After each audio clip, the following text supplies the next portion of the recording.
رب العزت فرماتے ہیں الشہر الحرام بالشہر الحرام.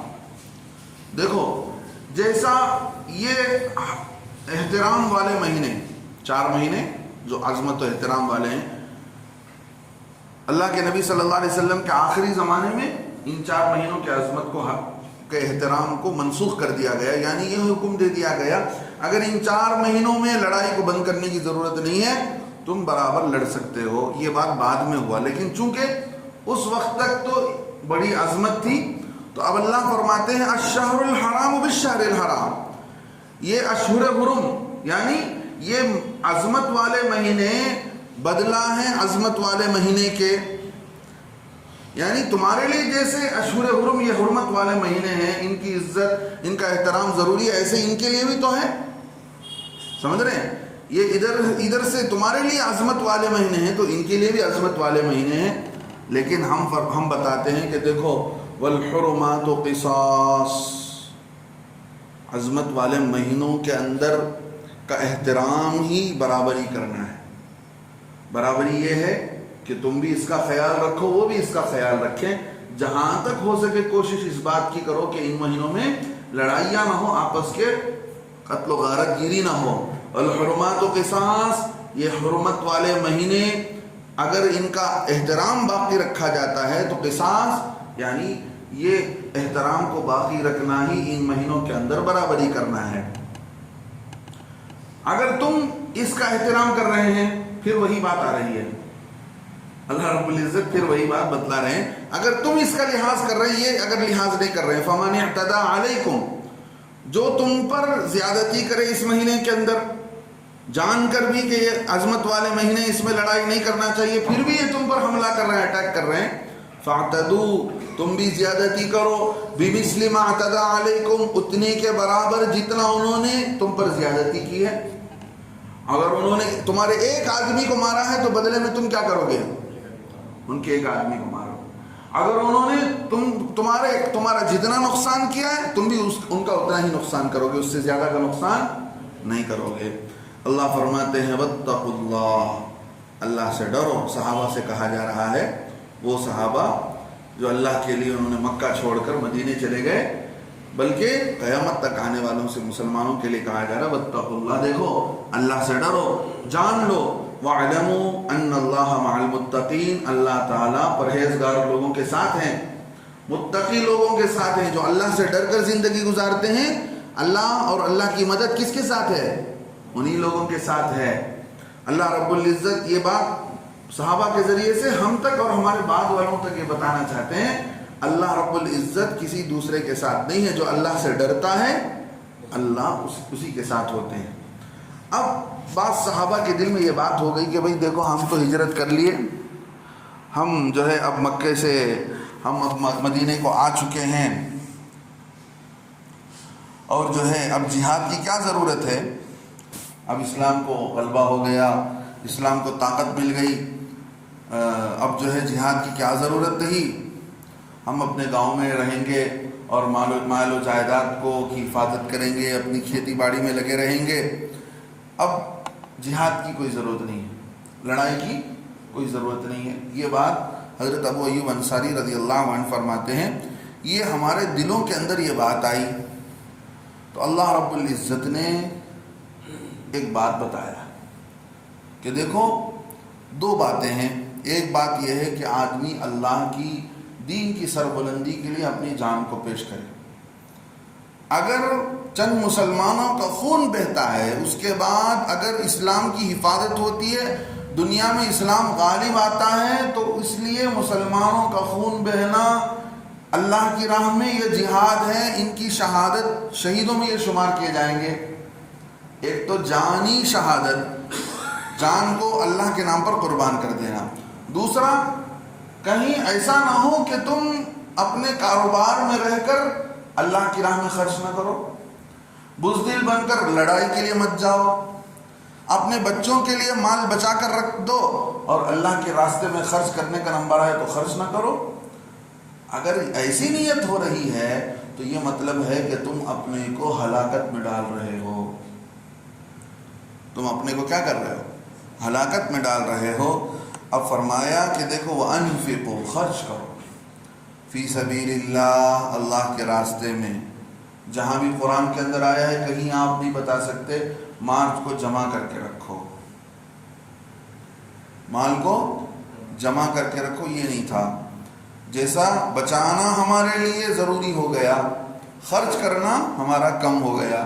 صحابہ اس کا الٹ تھا، جتنا آتا اس کو خرچ کرتے تھے، ان کے پاس کچھ بچتا نہیں تھا. اسی وجہ سے ان کے پیٹ میں پتھر باندھے جاتے تھے، فاقے کی وجہ سے. ایسے نہیں کہ وہ ان کے پاس کچھ نہیں تھا، اچھا کاروبار کرتے تھے، لیکن باہر سے لوگ آ رہے ہیں دین سیکھنے کے لیے، ان پر خرچ کر رہے ہیں. اللہ کی راہ میں جنگوں میں جو ہے اپنے طرف سے ہتھیار لے کر دے رہے ہیں، راستے کا سامان کھانے کا لے کر دے رہے ہیں، اونٹ خرید کر دے رہے ہیں. اس طرح اللہ کے دین کے لیے ان کا مال اتنا خرچ ہوتا تھا کہ اپنی ضرورت کے لیے کھانے پینے کے لیے بھی نہیں بچتا تھا.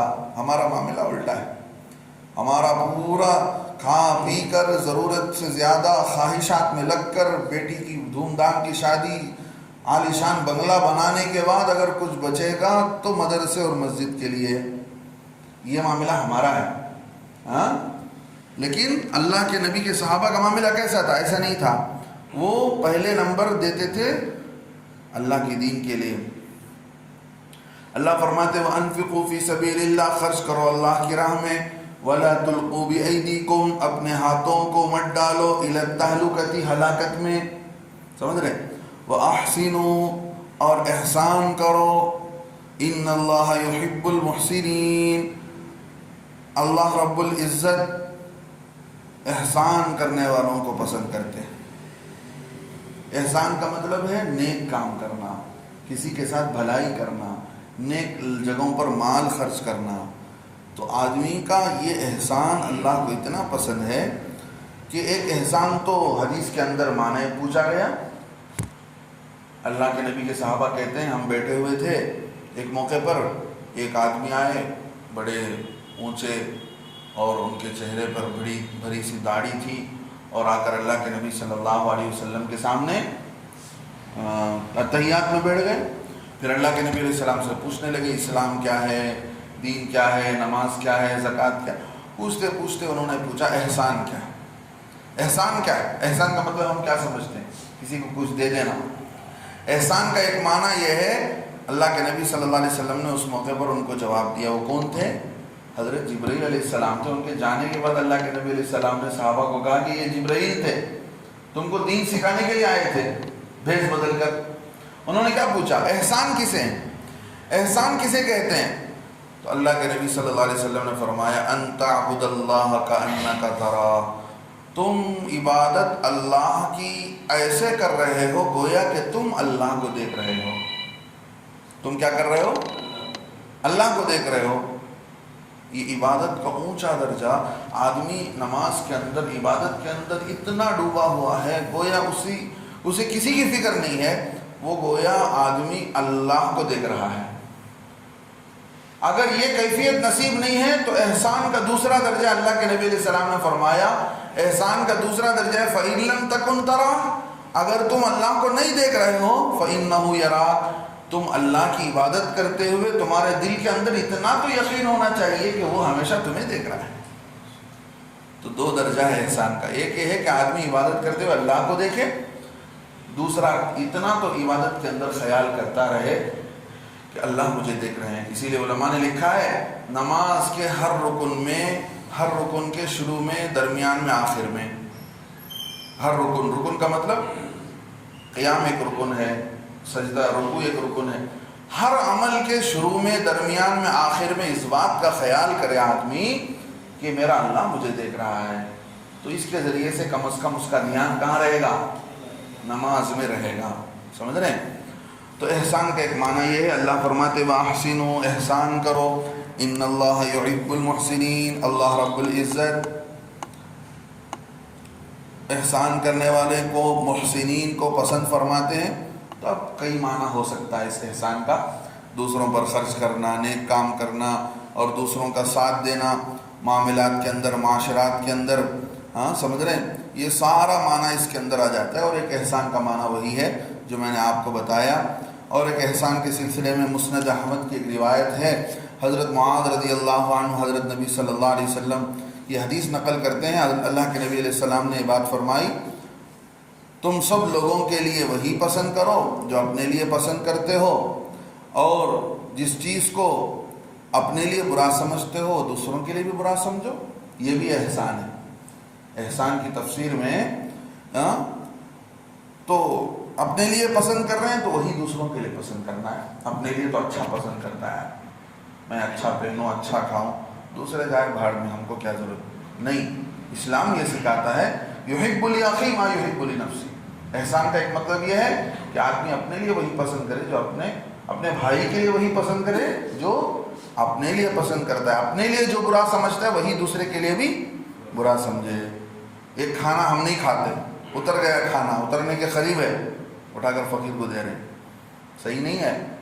تازہ کھانا دو، اچھی چیز دو، جو اپنے لیے پسند کرتے ہیں وہی دوسرے کے لیے پسند کرو۔ اللہ تعالی ہمیں عمل کی توفیق نصیب فرمائے، آمین۔ وآخر دعوانا الحمدللہ رب العالمین۔ رب العزت